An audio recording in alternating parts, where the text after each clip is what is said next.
Petroleum ഡീലർമാരുടെ credit പരിധി വെട്ടിക്കുറച്ച് കമ്പനികൾ. പമ്പുകളിൽ ഇന്ധനം സംഭരിക്കുന്നതിനെ ഇത് പ്രതികൂലമായി ബാധിക്കും. പശ്ചിമേഷ്യൻ യുദ്ധ സാഹചര്യ ഭീഷണി നിലനിൽക്കുന്നതിനിടെയാണ് കമ്പനികൾ ക്രെഡിറ്റ് പരിധി വെട്ടിക്കുറച്ചത്. ഇത് 8ന്റെ ഇരുട്ടടി. പെട്രോളിയം ഡീലർമാരുടെ ക്രെഡിറ്റ് പരിധി വെട്ടിക്കുറച്ചിരിക്കുകയാണ് കമ്പനി. ഹിന്ദുസ്ഥാൻ പെട്രോളിയം അടക്കമുള്ള കമ്പനികളാണ് ഈ നടപടി കൊണ്ടുവന്നത്. പമ്പുകളിൽ ഇന്ധനം സംഭരിക്കുന്നതിനെ ഇത് പ്രതികൂലമായി ബാധിക്കുമെന്ന് ഉറപ്പായി കഴിഞ്ഞു. മാത്രമല്ല, പശ്ചിമേഷ്യൻ യുദ്ധ സാഹചര്യം പെട്രോളിയം മേഖലയെ ഒന്നടങ്കം പ്രതികൂലമായി ബാധിച്ചിരിക്കുമെന്ന ഭീഷണി നിലനിൽക്കുന്ന സമയത്താണ് കമ്പനികൾ ക്രെഡിറ്റ് പരിധിയും വെട്ടിക്കുറച്ചതെന്നത് ആശങ്ക പരത്തുന്നു.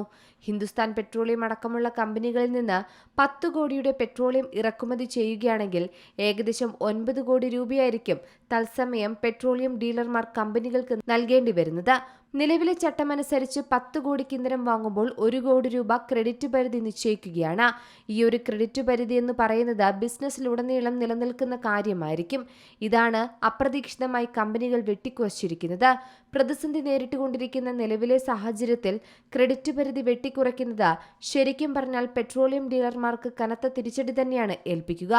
മാത്രമല്ല, ക്രെഡിറ്റ് പരിധി പെട്ടെന്ന് വെട്ടിക്കുറയ്ക്കുമ്പോൾ ഇത്രയും വലിയ തുക കമ്പനികൾക്ക് തത്സമയം നൽകാൻ ഈ ഡീലർമാർക്ക് സാധിക്കാതെ വരികയും ചെയ്യും. അങ്ങനെ വരുമ്പോൾ പമ്പുകളിലെ ഇന്ധന ലഭ്യതയെ സാരമായി ബാധിക്കാനും സാധ്യതയുണ്ട്. News desk Zee Malayalam news. ഏറ്റവും പുതിയ വാർത്തകളും വിശേഷങ്ങളും വിരൽത്തുമ്പിലറിയാൻ സീ മലയാളം ന്യൂസ് എല്ലാ ഡിജിറ്റൽ പ്ലാറ്റ്ഫോമുകളിലും ലഭ്യം.